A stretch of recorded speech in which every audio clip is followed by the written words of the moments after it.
Alhamdulillahi ala ihsanih wa syukru lahu ala taufiqihi wa amtinanih wa asyhadu an la ilaha illallah wahdahu la syarika lahu ta'ziman li sya'nih wa asyhadu anna Muhammadan abduhu wa rasuluhu da'ila ridwanih. Allahumma shalli alaihi wa ala alihi wa ashabihi wa ikhwanih. Para ibu-ibu yang dirahmati Allah Subhanahu wa taala, majelis taklim al-ittiba yang dirahmati Allah Subhanahu wa taala, kita melanjutkan bahasan kita dari tafsir surat Al-Baqarah. Alhamdulillah kita sudah sampai pada ayat 177 ya, ayat 177. Allah Subhanahu wa taala berfirman, "Laisal birra an tuwallu wujuhakum qibalal masyriq wal maghrib." Bukanlah kebajikan adalah engkau menghadapkan wajahmu ke arah timur ataupun ke arah barat. Walakinnal birra man amana billahi wal yaumil akhir wal malaikati wal kitabi wan nabiyyin. Akan tapi kebajikan yang sungguhnya adalah orang yang beriman kepada Allah dan hari akhirat, wal malaikati wal kitabi wan nabiyyin, beriman kepada malaikat, beriman kepada kitab-kitab dan beriman kepada para nabi.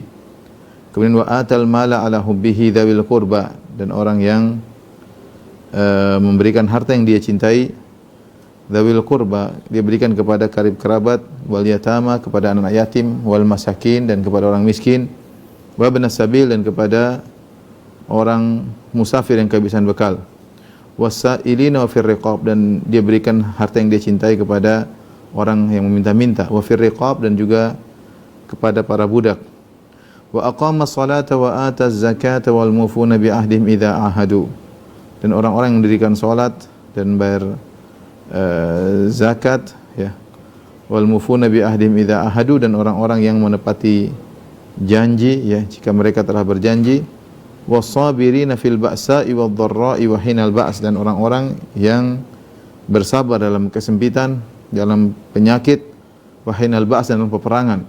Ulaika alladzina shadaqu, mereka itulah orang-orang yang benar imannya, wa ulaika humul muttaqun, dan mereka adalah orang yang bertakwa.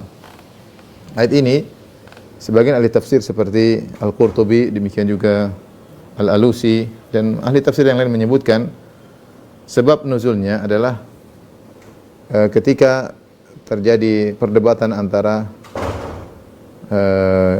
kaum muslimin dengan juga orang-orang Yahudi dan juga orang-orang Nasara, khususnya orang Yahudi Nasara, yang mereka saling menganggap bahwasanya kiblat mereka yang terbaik ya. Wa qalatil yahudu laisatin nasara ala syai' wa qalatin nasara laisatil yahudu ala syai'. Kata Yahudi Nasrani bukan apa-apa, tidak di atas kebenaran. Nasara mengatakan Yahudi tidak atas kebenaran. Masing-masing bangga dengan kiblat mereka. Yahudi mereka menghadapkan wajah mereka ke arah barat, yaitu ke arah Baitul Maqdis ya. Kemudian Nasara menghadapkan wajah mereka ke arah timur ya. Dan mereka menganggap mereka yang terbaik. Maka Allah Subhanahu wa taala membantah. Yang baik itu bukan itu maksudnya, bukan urusan masalah kiblat ya. Bahwasanya yang terbaik adalah yang menghadap Baitul Maqdis, atau yang terbaik adalah menghadap ke timur arah matahari terbit. Tetapi yang terbaik adalah beriman kepada Allah, itu yang paling penting. Ya, makanya Allah mengatakan laisal birra an tuwallu wujuhakum qibalal masyriq wal maghrib. Ya.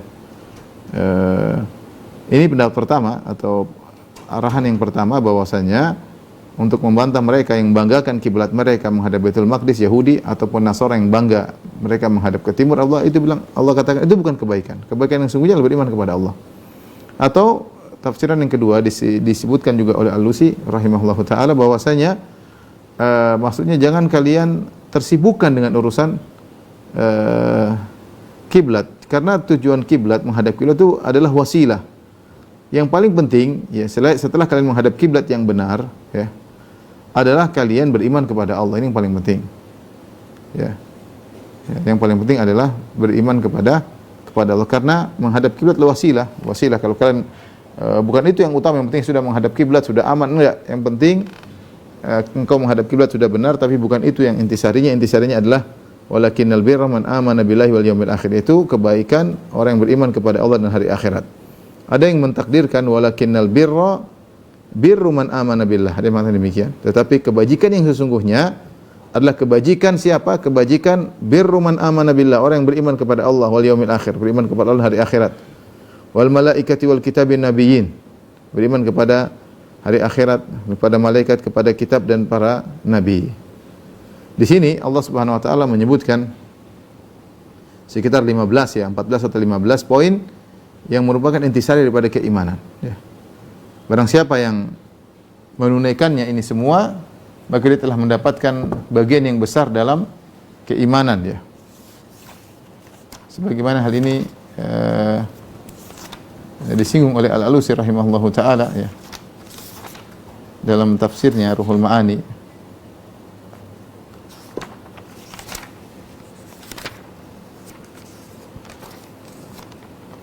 Baik, kita jelaskan satu persatu ya. Allah Subhanahu wa taala berfirman, kebajikan yang sungguhnya adalah beriman kepada Allah. Man amana billahi wal yaumil akhir, kita tuliskan ya. Albir al-haqiqi ya. Kebajikan yang sungguhnya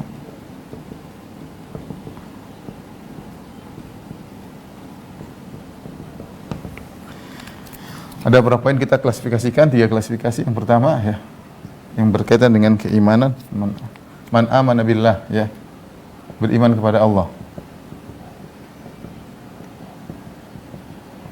Wal malaikah, para malaikat. Wal kitab, pada kitab-kitab. Kemudian wan nabiyyin, pada para nabi. Berarti ada yaumil akhir, ada juga satu sini, ada yaumil akhir, hari akhir. Man amana billahi wal yaumil akhir wal malaikati wal kitabi wal nabiyyin. Kemudian yang kedua, klasifikasi yang kedua, wa atal mala ala hubbihi. Ini berkaitan dengan berbuat baik kepada orang lain. Wa atal mala ala hubbihi, yang dia memberikan hartanya kepada zawil qurba, pada kerabat, memberi harta kepada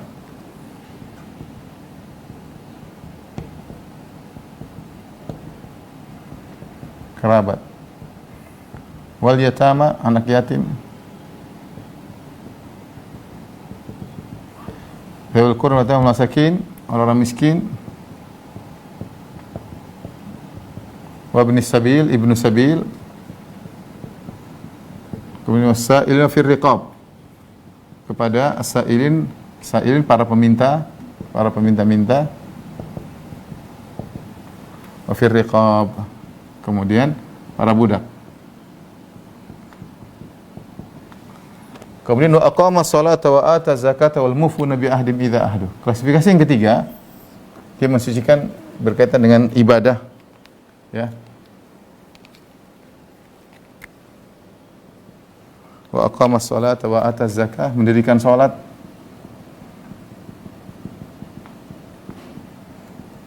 Wa aqama sholata wa ata zakat, membayar zakat.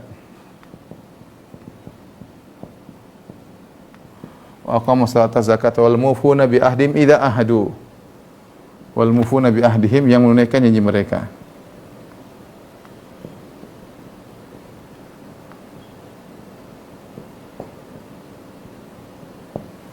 Kemudian wasabirina fil ba'sa'i wad-dharri wal ba's, yang sabar.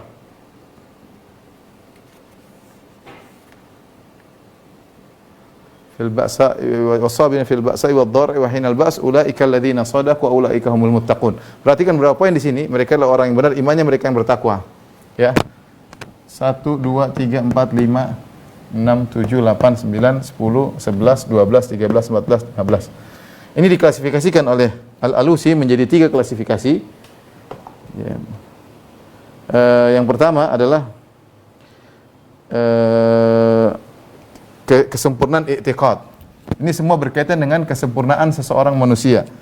Yang pertama adalah kamalat al-insaniyah min haitsul i'tiqad, kesempurnaan akidah.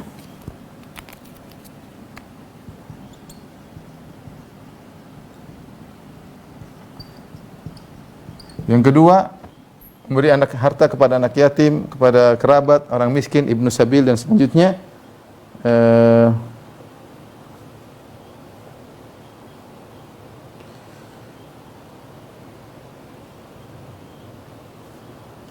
Yang berikutnya adalah Yang keenam berikutnya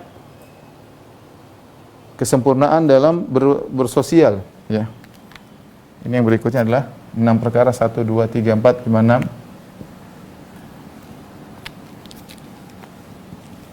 Kesempurnaan dalam bersosial. Manusia dari sisi sosial. 6 perkara. Kemudian yang berikutnya kata Al-Alusi rahimahullahu taala adalah arba'atul akhirah tata'alluqu bil kamalat insaniyah allati hiya min qabil tahdhibin nafs. Ini berkaitan dengan kesempurnaan dalam menata jiwa. Dalam menata jiwa. Siapa yang bisa melaksanakan ke-15 poin ini, ya?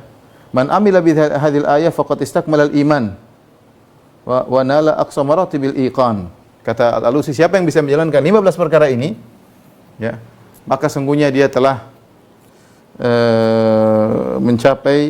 telah sempurna imannya dan dia telah mencapai tingkatan tertinggi dari keyakinan, Ya, ini 15 ini kita berusaha jalankan dalam kehidupan sehari-hari. Satu ayat tapi subhanallah kita berusaha jalankan kehidupan kita sehari-hari. Kita jelaskan secara sederhana insyaallah taala, perhatikan, ya. Jadi saya kasih nomor 15, ya, ada 15 poin, ya. 1 2 3 4 5. Kemudian 6 7 8 9 10 11 12 13 14 15. Kita berusaha menjalankan yang bisa kita lakukan. Pertama, beriman kepada Allah. Beriman kepada Allah tentunya ma'ruf, yaitu kita beriman kepada Allah itu ada, ya, sederhana, ya. Beriman kepada Allah maksudnya apa? Ya. Pertama, Allah itu ada. Tuhan itu ada. Kemudian bahwasanya Allah Maha Esa. Maha Esa dalam hal apa? Dalam rububiyahnya. Kemudian asma wa sifatnya dan uluhiyahnya. Uluhiyahnya, ya. Ini namanya kita beriman kepada Allah, ya. Allah itu ada, buktinya terlalu banyak. Yang kita yakin hanya Allah yang menciptakan alam semesta, rububiyah, hanya Allah yang mengatur, hanya yang menguasai alam semesta. Asma sifat, bahwasanya sifat-sifat Allah tidak ada yang menyamainya. Al-uluhiyah itu hanya Allah yang berhak disembah. Siapa yang bisa memenuhi hal ini berarti dia telah beriman kepada Allah dengan iman yang benar. Kemudian hari akhirat, ya, hari akhirat dengan berbagai macam peristiwa-peristiwa di akhirat, dia iman semuanya. Disebut hari akhirat kenapa? Karena dia adalah hari yang terakhir, tidak adalah hari lagi selanjutnya. Kita di dunia hari ini adalah hari Selasa. Nanti habis maghrib selesai hari Selasa. Kemudian akan muncul hari berikutnya, terbit matahari muncul hari Rabu.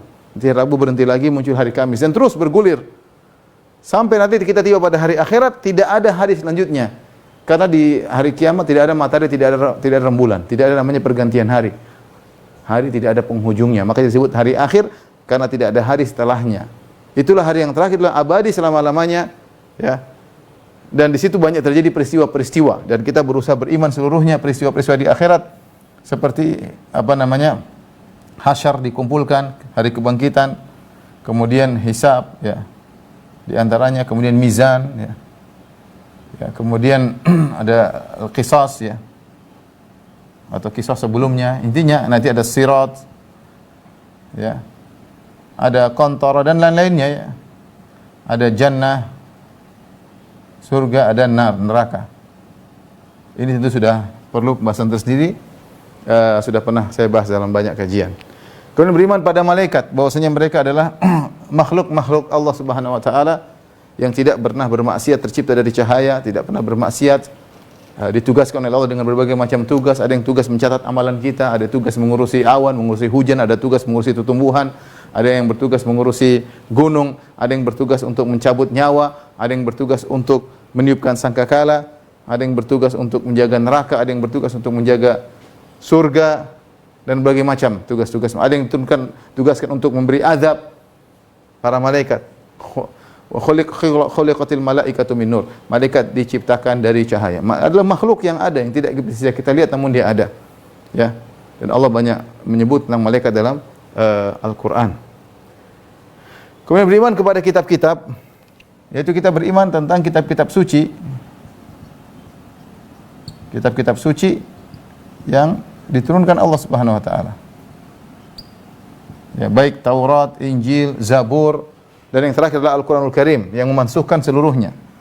Al-Qur'anul Karim memansuhkan seluruhnya. Kita harus beriman akan hal tersebut, ya.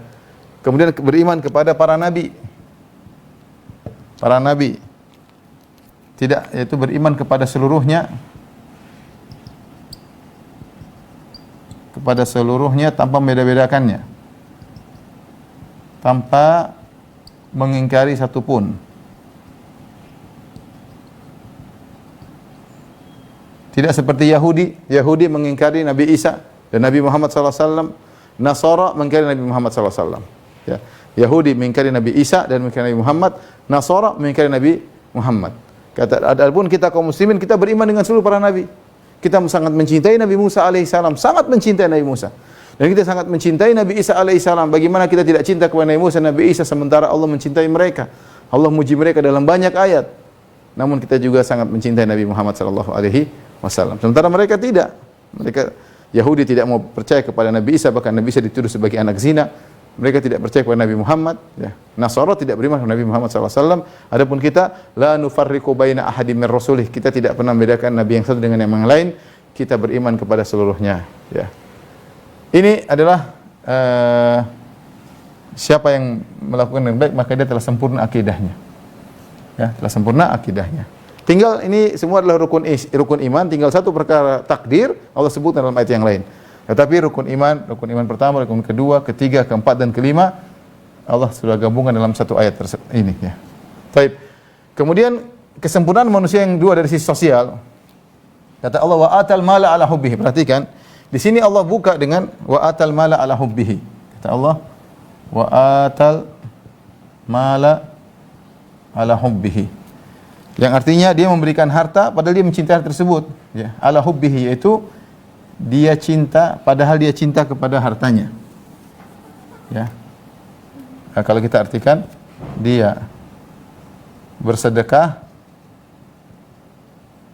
padahal dia cinta kepada hartanya. Yang disebut ala hubbihi. Ya, beda orang yang bersedekah namun tidak begitu cinta kepada hartanya. Ketika seorang bersedekah dengan kondisi dia cinta kepada hartanya, maka itu pahalanya semakin besar. Pahalanya semakin besar. Ini menunjukkan bahwasanya sedekah bertingkat-tingkat. Makanya ketika Nabi ditanya tentang afdhalus sadaqah, apa itu sedekah paling afdal? Kata Nabi sallallahu alaihi wasallam, anta tasaddaq wa anta sahihun syahihun ta'malul ghina wa takhshal faqr. Engkau bersedekah dalam kondisi sehat. Ya, kau takut miskin dan kau ingin kaya. Artinya kau sangat cinta pada hal tersebut, tapi kau tetap bersedekah. Ini pahalamu tinggi, sangat tinggi. Jadi kondisi yang menunjukkan orang bersedekah padahal dia sangat cinta pada hartanya, itu sedekahnya sangat afdal. Beberapa kondisi contoh seperti dia dalam kondisi sehat. Beda kalau orang mau mati, dia biasanya rajin sedekah. Dia apa, saya mau mati bawa apa, maka hartanya dia sedekahkan. Ya, makanya Rasulullah mengatakan hatta idza balagatil hulqum, tatkala seorang sudah mau meninggal baru dia berkata li fulan kadza li fulan kadza, untuk si fulan saya kasih sekian, si fulan dikasih sekian.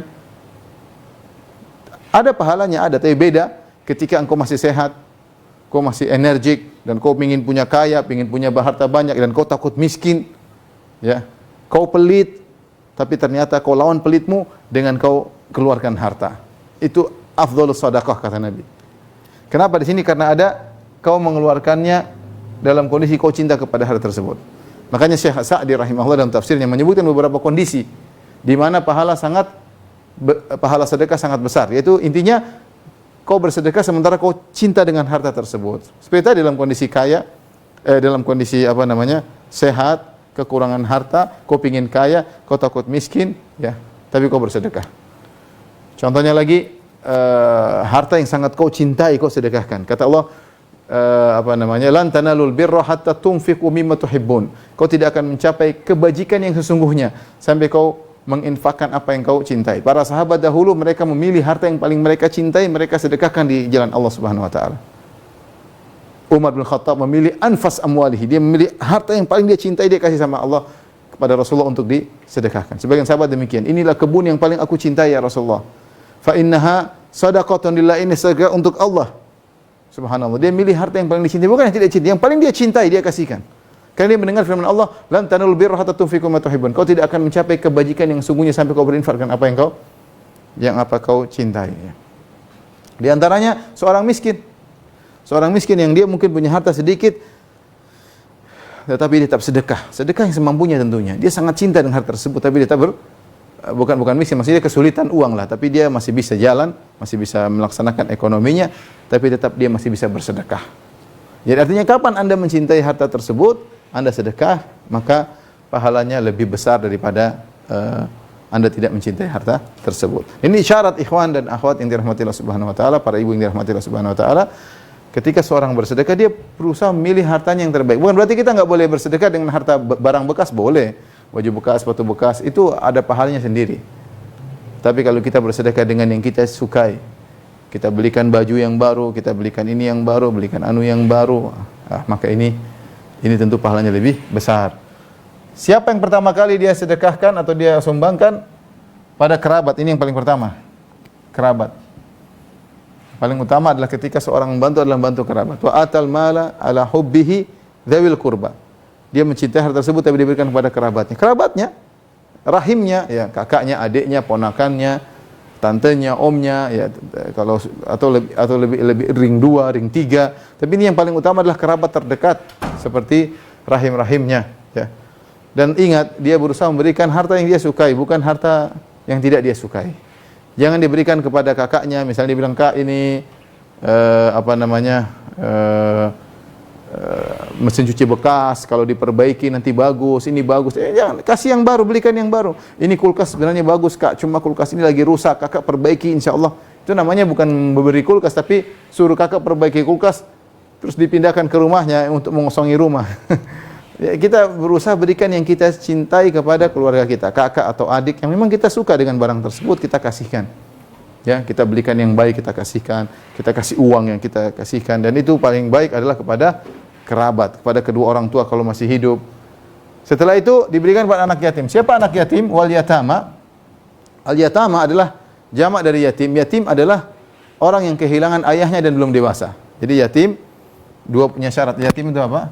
Syaratnya dua, yatim yaitu kehilangan ayah belum dewasa. Kalau tidak terpenuhi dua syarat ini, maka dia bukan yatim. Contohnya yang meninggal ibunya. Yang meninggal ibunya dia bukan anak yatim. Kenapa? Karena ayahnya bisa membiayai dia, bisa bayar orang untuk menjaganya, ayahnya bisa bekerja. Tapi yang parah kalau ayahnya hilang, ayahnya meninggal, dia kehilangan ayahnya. Siapa yang biayai dia?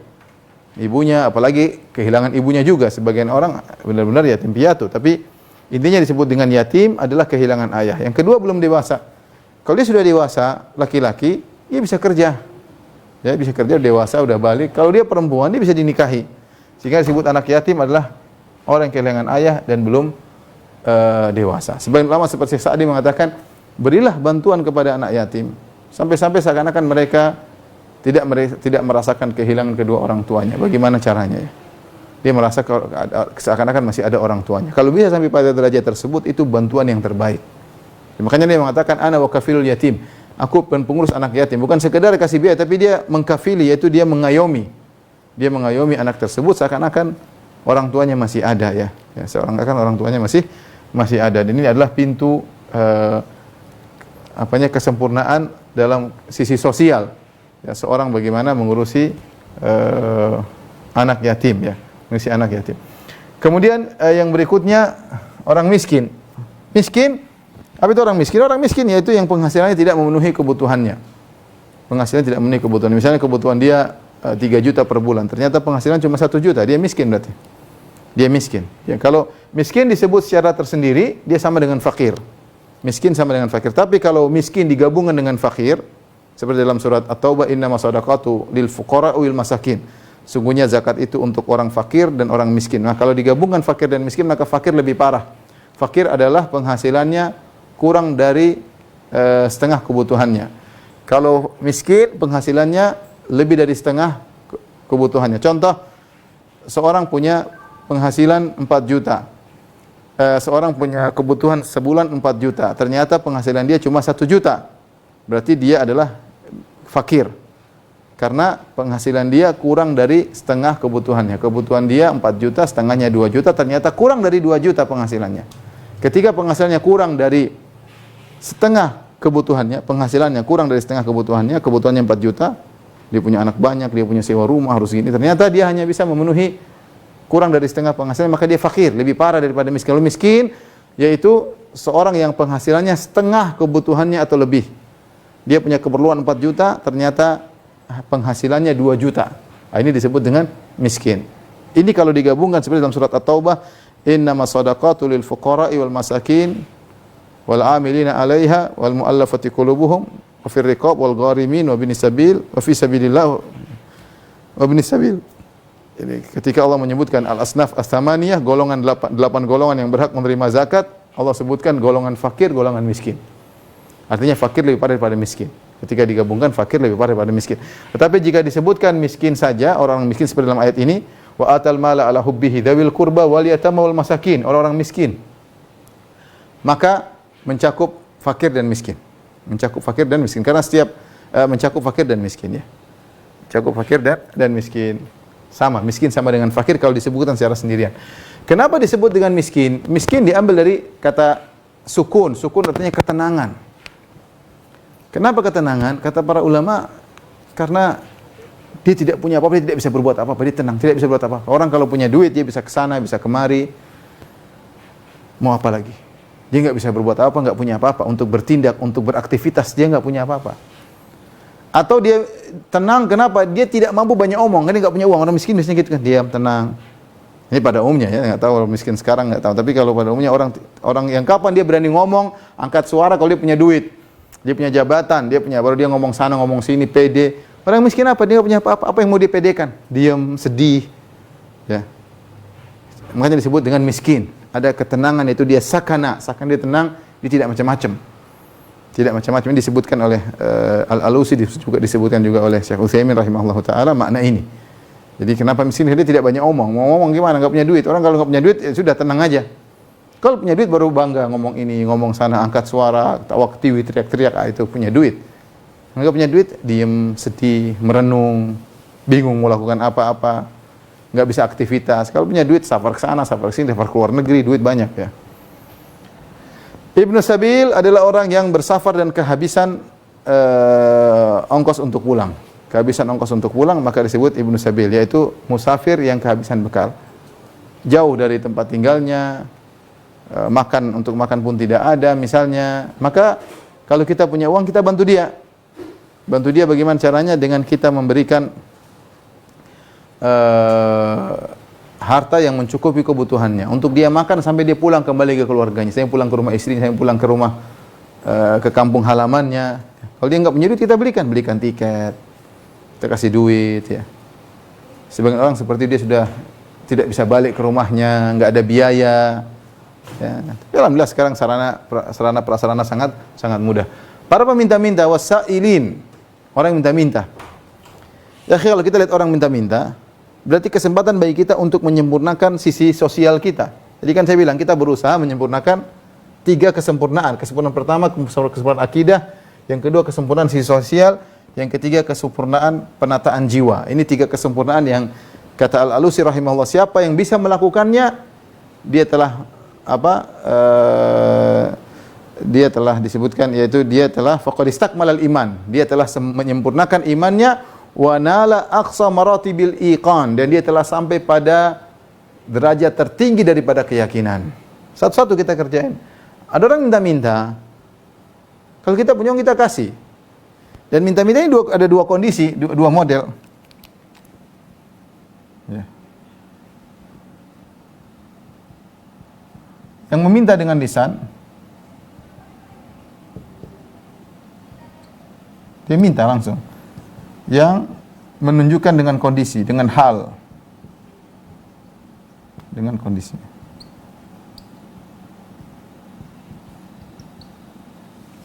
Dia tidak minta langsung, tapi dia kondisinya menyedihkan, kondisinya kita tahu dia butuh bantuan, ya kita kasih.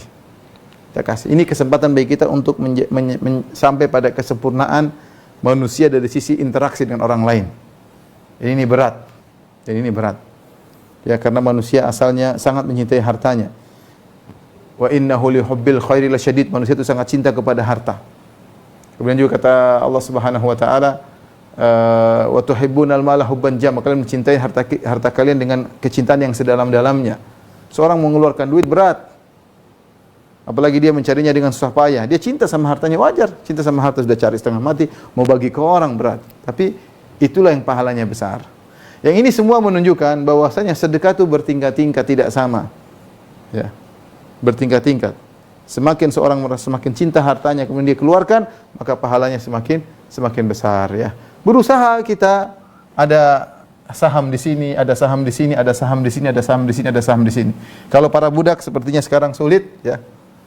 Ini agak sulit para budak karena di zaman sekarang hampir tidak ada perbudakan. Tapi disebutkan ada yang ditawan meskipun dia bukan budak, ada tawanan dan minta tebusan, kita sumbang. Nah, kita berusaha punya saham dalam memperbaiki sisi sosial kita dengan memberi bantuan kepada orang-orang tersebut.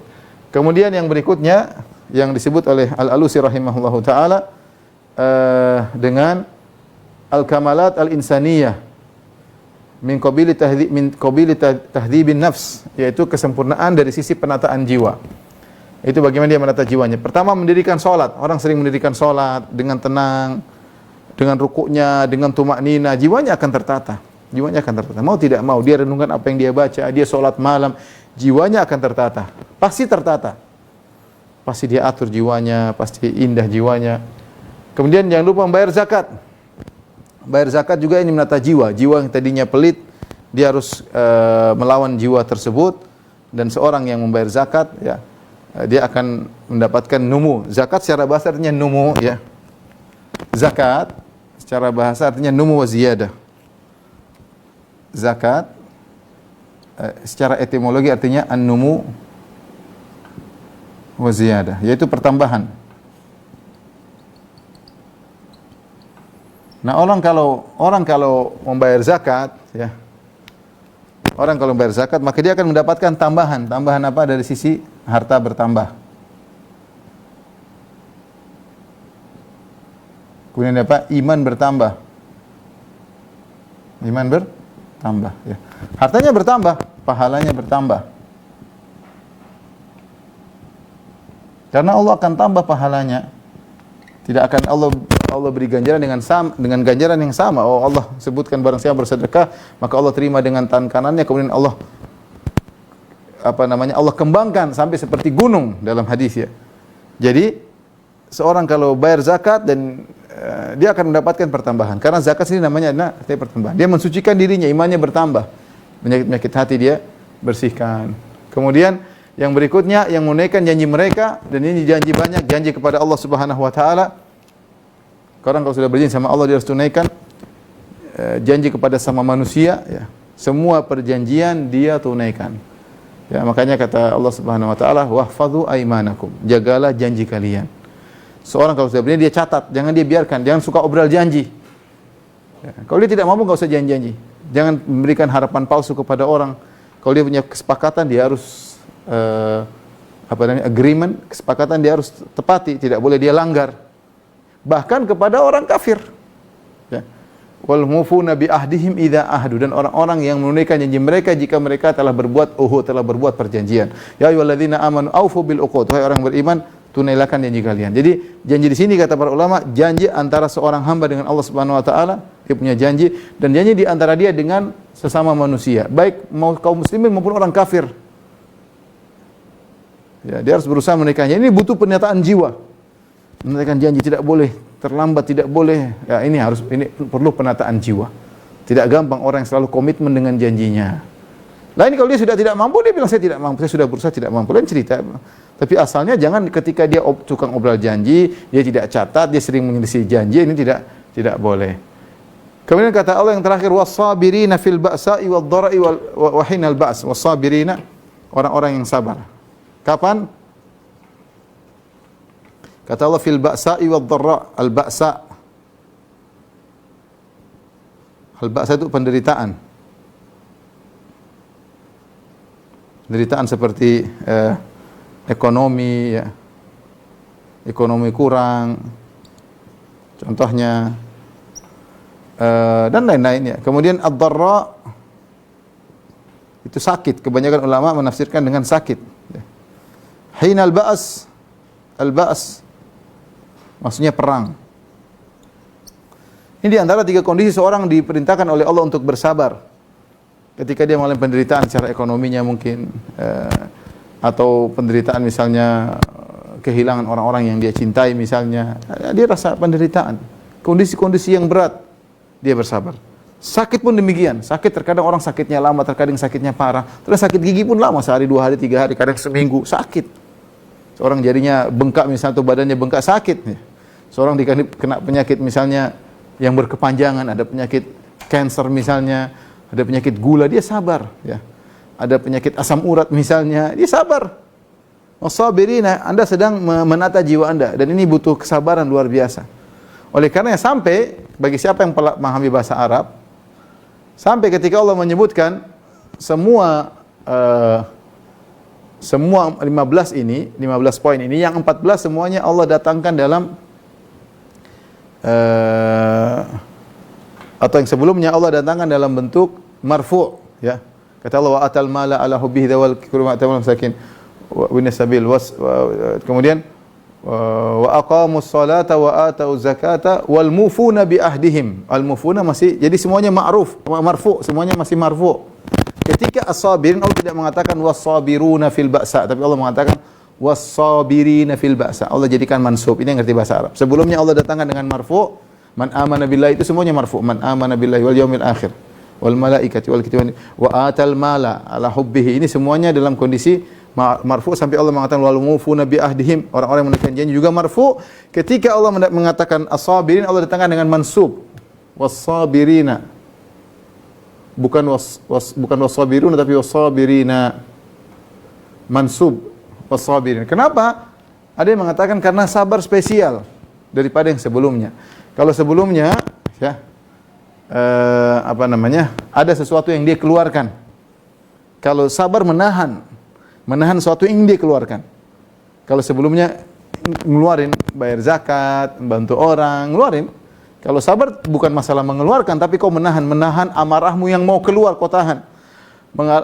Penderitaanmu yang kau ingin keluhkan, kau sabar.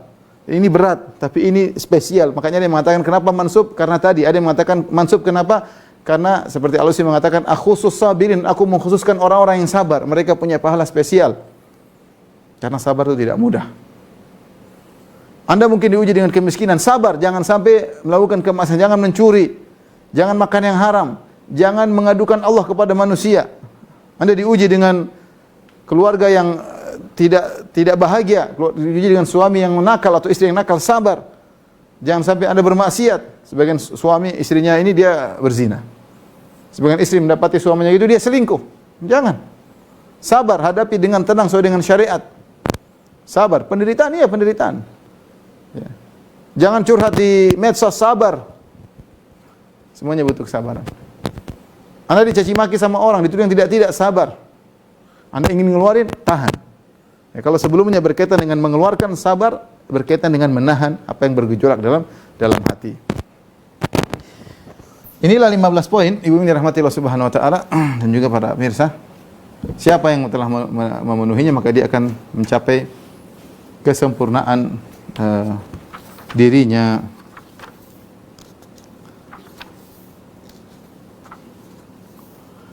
Dari sini juga para sebagian ulama berpendapat bahwasanya kewajiban harta tidak berkaitan dengan zakat saja, tapi bisa jadi berkaitan dengan yang, karena di sini Allah mengatakan wa aqamas salata wa ataz zakat, dan orang yang mendirikan salat, membayar zakat, padahal sebelumnya Allah mengatakan wa atal mala ala hubbihi dzawil qurba. Sebelumnya Allah mengatakan kebajikan itu seorang yang berikan harta yang dia cintai kepada kerabat, kepada anak yatim. Ini lebih daripada zakat. Jadi zakat harus dibayarkan dan ada kewajiban-kewajiban harta yang di luar daripada zakat. Ya. Karena kalau dibilang ini juga harta zakat, maka terjadi pengulangan. Artinya ada harta-harta lain dikeluarkan selain zakat. Tapi kita lanjutkan ayat berikutnya.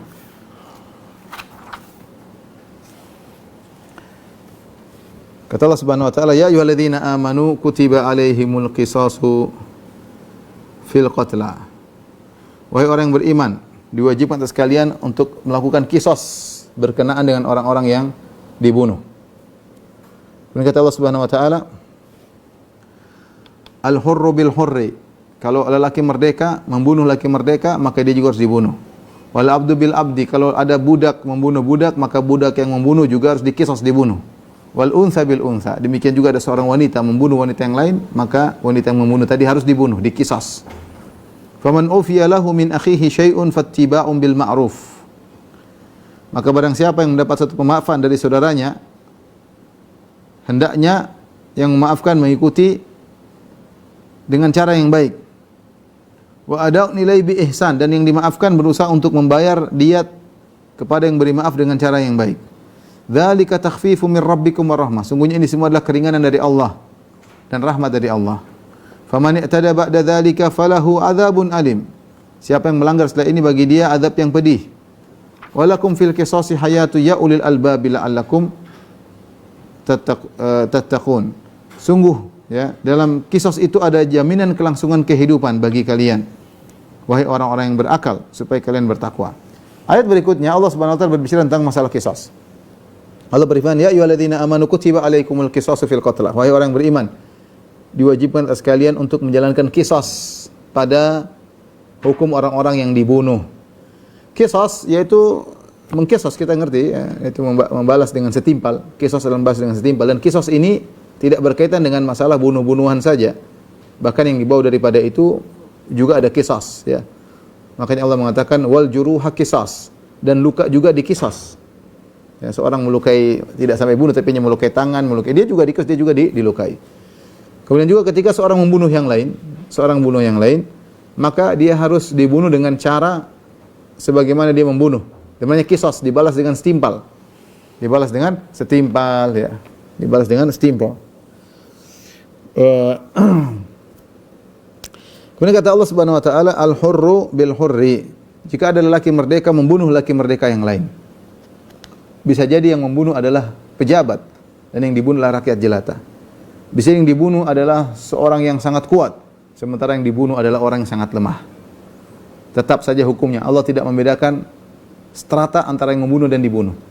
Jika sama-sama orang yang merdeka, meskipun yang dibunuh adalah rakyat jelata atau orang yang sangat miskin, maka yang membunuh adalah orang yang sangat kaya, bahkan pejabat, tetap harus dibunuh. Tetap harus dibunuh yang membunuh tersebut, meskipun dia orang kaya, meskipun dia pejabat, dia tetap harus dibunuh. Karena Allah mengatakan al-hurru bil hurri, yang orang merdeka, kalau orang merdeka dia harus dibunuh. Kemudian kata Allah wal abdu bil abdi, demikian juga hamba jika membunuh budak sahaya, kalau membunuh hamba sahaya yang lain, maka budak atau hamba sahaya yang membunuh itu harus dibunuh. Ya, tidak ada perbedaan antara budak satu dengan budak yang lain. Mungkin yang satunya budak yang spesialis, yang pintar bekerja, yang satunya tidak. Mungkin yang satu badannya kuat, satu badannya tidak kuat. Tidak ada bedanya. Harus dikisas. Tapi zaman sekarang saya katakan sudah tidak ada perbudakan. Ya, sudah tidak ada perbudakan. Saking tidak ada perbudakan sampai sebagian para ulama al-mu'asirin kontemporer ketika membuat buku fikih, seperti mereka menulis fikih tentang fikih Syafi'i, maka mereka mengeluarkan pembahasan budak. Kalau tidak salah seperti Syekh Muhammad Zuhaili dalam kitabnya Al-Mu'tamad. Dia memisahkan atau tidak mencantumkan pembahasan budak dalam buku fikih Syafi'i karena menurut dia tidak dipraktekkan sekarang, sehingga tidak perlu dibahas ya. Tentunya tetap harus ada yang mengerti akan hal ini tentang hukum-hukum berkaitan dengan budak. Kemudian kata Allah wal unsa bil unsa. Demikian juga al unsa bil unsa, kalau ada seorang wanita membunuh wanita yang lain, apapun perbedaannya, apapun perbedaan tingkat stratanya. Yang satunya profesor, satunya cuma lulusan SD, tetap aja harus dibunuh. Yang satunya ningrat, satunya darah biru, satunya darah merah, tetap harus dibunuh. Tidak ada bedanya. Bunuh dibunuh. Dibunuh. Timbul pertanyaan, bagaimana kalau merdeka membunuh budak ya? Apakah sang merdeka juga harus dibunuh?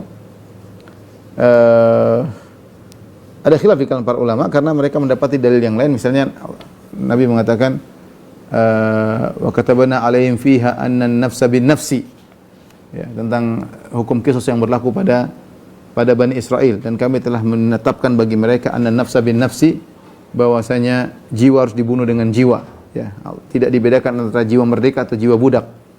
Demikian juga dalam hadis kata Nabi sallallahu alaihi wasallam, la yahillu damu muslim illa bi ihda tsalas, tidak halal darah seorang mukmin muslim kecuali dengan satu dari tiga perkara, di antaranya an-nafsu bin nafsi, jika jiwa membunuh jiwa, tidak dibedakan budak atau merdeka, maka harus dibunuh. Ada khilaf di kalangan ulama, ada yang mengatakan kalau membunuh budak tidak harus dibunuh, tapi pendapat yang lebih kuat Allah alam bisawab, jika seorang merdeka membunuh budak, dia juga harus dibunuh, ya.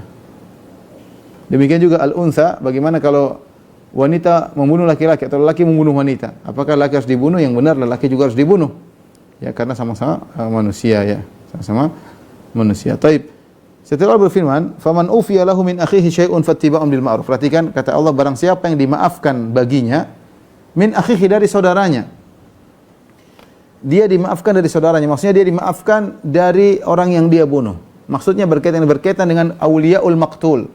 Jadi si A bunuh si B ini punya wali-wali, dia punya ahli waris. Jadi kalau seorang dibunuh, hak menuntut qisasnya kembali kepada ahli waris. Ini misalnya ini anak, ini seorang lelaki, dia meninggal, dia punya istri, kemudian dia punya dua anak laki-laki perempuan, ya. Dia punya kedua orang tua, maka semua ini kedua orang tuanya, istrinya, anak laki-lakinya, anak perempuannya, semua dikumpulkan. Kalau semuanya menuntut ini si A harus dibunuh, ini wali-walinya si B. Kalau mereka nuntut si A harus dibunuh, tidak boleh, karena dia telah membunuh B dengan sengaja. Dia telah membunuh B dengan sengaja, maka dia harus dibunuh. Tapi kalau ada di antara ahli waris ini yang memaafkan, misalnya ibunya mengatakan sudahlah, tidak usah, kemudian dia sadar, maka meskipun yang lain nuntut, maka tidak bisa diterapkan qisas. Kenapa bisa demikian? Kalau satu saja di antara ahli waris tidak setuju untuk dibunuh, di qisas, maka qisas tidak terjadi. Kenapa? Karena qisas adalah satu kesatuan, ini nyawa satu kesatuan. Ya. Karena dalam darah dia ada satu bagian yang tidak disepakati untuk dikisos, maka tidak bisa dilaksanakan kisos. Harus semua ahli warisnya setuju. Bahkan saya dengar wallahu alam bisawab dalam sebagian peristiwa, ketika ada seorang terbunuh, anaknya masih belum balik, ditunggu. Itu yang membunuh ditahan, dipenjara sampai anak yang dibunuh tersebut dewasa, balik, ditanya, gimana, kau maafkan orang itu atau kau tidak maafkan? Ditunggu sampai dia balik, sampai dewasa. Kalau anak tersebut sudah dewasa, dia mengatakan saya tidak maafkan, maka dibunuh. Tapi kalau dia bilang saya maafkan, maka tuntutan ahli waris yang lainnya gugur. Ya. Jadi harus semuanya sepakat. Dan biasanya kalau sudah dimaafkan, berarti dia bayar dia pembunuhan. Ya. 100 ekor onta, atau bisa jadi dituntut lebih daripada itu. Yang jelas Allah mengatakan faman ufiyalahu, siapa yang dimaafkan, artinya pembunuh dimaafkan, min akhihi, dia dimaafkan dari saudaranya. Perhatikan di sini Allah menamakan orang yang dia bunuh itu saudaranya. Faman ufiyalahu min akhihi, atau yang wali dari yang dibunuh tersebut disebut akh. Di sini ada yang mengatakan orang yang terbunuh yaitu al-maqtul atau al-qatil, masih yang terbunuh disebut akh. Ada yang mengatakan al-akh di sini maksudnya auliya'u atau waliul maqtul, walinya orang yang terbunuh. Intinya Allah menamakan mereka masih bersaudara. Ini dalil yang sangat kuat bantahan kepada orang-orang Khawarij yang mengatakan pelaku dosa besar atau pembunuh adalah kafir. Demikian juga pernyataan Mu'tazilah yang mengatakan bahwasanya orang yang melakukan dosa besar maka dia tidak muslim, tidak kafir, tapi dia di antara dua kondisi. Di sini Allah menamakan saudaranya, dia masih muslim. Makanya ada hukuman qisas, ya, dan bisa dimaafkan. Faman ufiya lahu min akhi syai'un, kalau dia dimaafkan oleh saudaranya dari wali yang terbunuh, fattiba'un bil ma'ruf. Faman ufiya lahu min akhihi syai'un fattiba'un bil ma'ruf. Ya. Maka hendaknya dia melakukan yang baik. Artinya kalau ada orang yang sudah, misalnya keluarga B sudah memaafkan, dia memaafkan si A membunuh B, kemudian keluarga B memaafkan.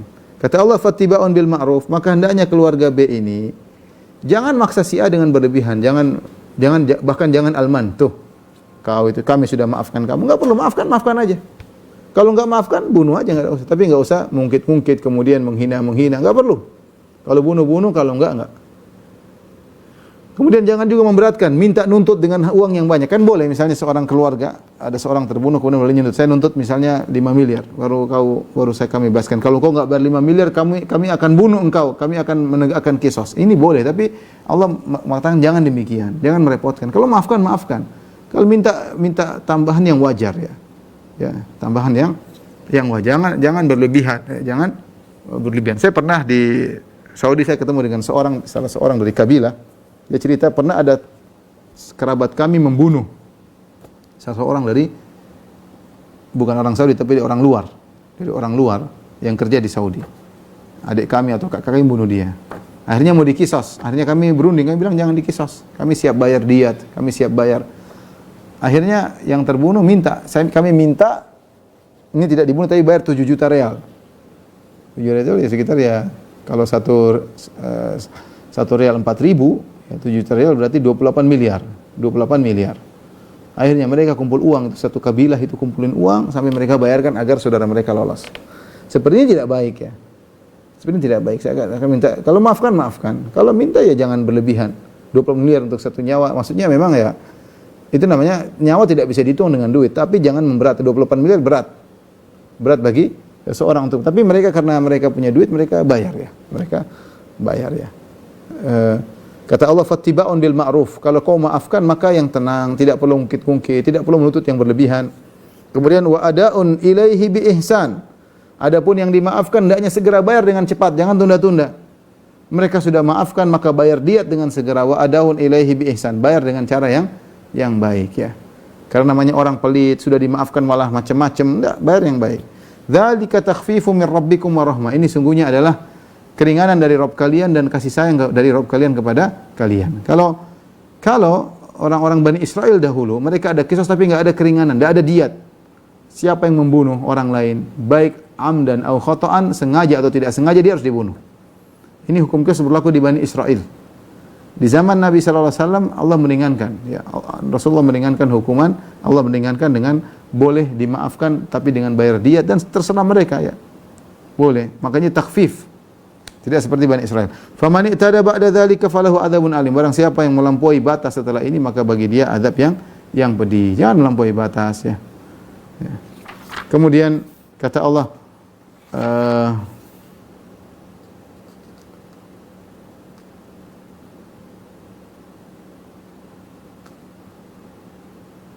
yaitu dia sudah maafkan, kemudian dia malah bunuh misalnya. Dia malah bunuh orang yang pembunuh tadi, dia sudah terima diat, dia malah bunuh, menyakiti, namanya melampaui batas. Tidak boleh. Kamu kalau sudah maafkan, sudah terima diat, selesai urusan. Jangan ungkit-ungkit lagi, jangan angkat lagi permasalahan, jangan lagi mukul, jangan lagi balas, apalagi membunuh, semua tidak diperbolehkan ya. Kemudian kata Allah ayat berikutnya, walakum fil qisasi hayatun ya ulil albab. Ya, walakum fil qisasi, bagi kalian ada kehidupan dalam praktek kisos. Perhatikan di sini Allah mengatakan walakum fil qisasi hayatun dalam ayat 179. Untuk kalian pada praktek kisos ada kehidupan. Hayatun di sini datang dalam bentuk nakirah yang menunjukkan pengagungan. Sungguh benar-benar ada kehidupan. Wahai orang-orang yang berfikir, ya ulil albab la'allakum tattaqun, agar kalian bertakwa. Orang banyak di zaman sekarang ini, terutama orang-orang kafir, mereka menyuarakan anti syariat Islam. Di antaranya anti kisos. Apa itu kisos? Keji, kejam. Subhanallah, tidak kejam. Dia dibunuh karena dia bunuh orang. Coba kalau dibunuh adalah anakmu. Coba yang dibunuh adalah anakmu. Anakmu dibakar misalnya. Ya, kamu tidak minta kisos ya. Tidak. Allah adil. Ini dia bunuh, maka dia dibunuh. Dan tentu yang wajib melaksanakan kisos adalah penguasa. Coba ini dijelaskan oleh Al-Qurtubi. Baru ijma', para ulama ijma' yang berhak melaksanakan kisos penguasa. Kalau tidak diserahkan kepada masing-masing orang, kalau masing-masing orang akan terjadi kekacauan luar biasa. Jadi penguasa yang berhak untuk melaksanakan kisos, penguasa tidak melaksanakan kisos, urusan dia dengan Allah Subhanahu wa taala. Urusan dia dengan Allah Subhanahu wa taala. Tetapi saya katakan banyak orang kafir yang menolak kisos ya. Mereka tidak tahu bahwa di balik kisosnya ada kehidupan. Kata Allah, walakum fil qisasi hayatun, bagi dalam praktis ada kehidupan. Akan menyelamatkan banyak jiwa. Kalau orang tahu siapa yang bunuh, dia akan dibunuh, dia tidak akan berani membunuh. Tapi seandainya kalau dia tahu dia akan bunuh, dia bisa selamat, dia bunuh orang 5, 10, dia bisa bayar, dia bisa dipenjara. Kalau dia punya duit, dia bisa penjara dengan nyaman. Maka terjadi banyak pembunuhan karena dia tidak merasa akan dibunuh. Tapi kalau seorang tahu dia bunuh, dia akan dibunuh, dia enggak berani. Makanya Allah mengatakan walakum fil qisasi hayatun, sungguh dalam praktek qisas ada kehidupan bagi kalian. Justru praktek qisas ini menyelamatkan banyak orang. Karena orang ingin melakukan pembunuhan, dia pikir 1000 kali, waduh, ini kalau saya bunuh saya bakalan dibunuh. Saya bunuh orang ini saya akan dibunuh dalam syariat. Maka praktek qisas itu yang terbaik. Justru itu menyelamatkan banyak nyawa manusia. Makanya walakum fil qisasi hayatun. Sungguh dalam praktik itu banyak ada kehidupan yang agung, itu ada kehidupan yang bisa diselamatkan. Ya ulil albab, orang yang cerdas berfikir. Orang yang menolak kisah itu tidak berfikir, tidak cerdas. Sehingga sekarang nyawa murah harganya. Tabrak ini, bunuh sana, enggak dibunuh. Enggak dibunuh, nyawa murah. Coba kalau dia bunuh juga dibunuh, enggak ada yang berani macam-macam. La'allakum tattaqun, semoga kalian bertakwa. Allah alam bisawab. Ini saja ibu-ibu yang dirahmati Allah Subhanahu wa taala. Kalau ada yang bertanya saya persilahkan. Pertanyaan Ustaz, bagaimana cara mengimani semua kitab-kitab Allah sebelum Al-Qur'an? Sedangkan kita tidak pernah melihatnya dan bahkan kitab yang adalah kitab yang tidak lagi orisinil, melainkan yang sudah diubah manusia. Jawabannya iya. Kita tidak perlu kita cukup mengimani bahwasanya kitab-kitab tersebut pernah turun dan sebagian isinya dikabarkan dalam Al-Qur'an. Seperti kata Allah, wa katabana alaihim fiha, kami wajibkan bagi mereka dalam Taurat. Allah sebutkan isi Taurat sebagian tersebut. Allah sebutkan sebagian isi dari suhufi Ibrahim wa Musa. Allah sebutkan sebagian isinya. Adapun daripada itu apa yang termaktub dalam Bible, kita enggak bisa yakin semuanya benar. Bible ya, Bible perjanjian lama, perjanjian baru. Kita bilang kita enggak bisa benarkan. Yang kita benarkan pernah turun kitab kepada Musa namanya Taurat, pernah turun kitab kepada Daud namanya Zabur, pernah kitab turun kepada Nabi Isa namanya Injil. Adapun yang sekarang ada, wallahu alam bisawab, tapi dia tidak mengingkari bahwasanya Allah pernah menurunkan kitab-kitab tersebut. Jadi cukup kita beriman kitab-kitab tersebut pernah diturunkan dan sekarang telah mengalami perubahan.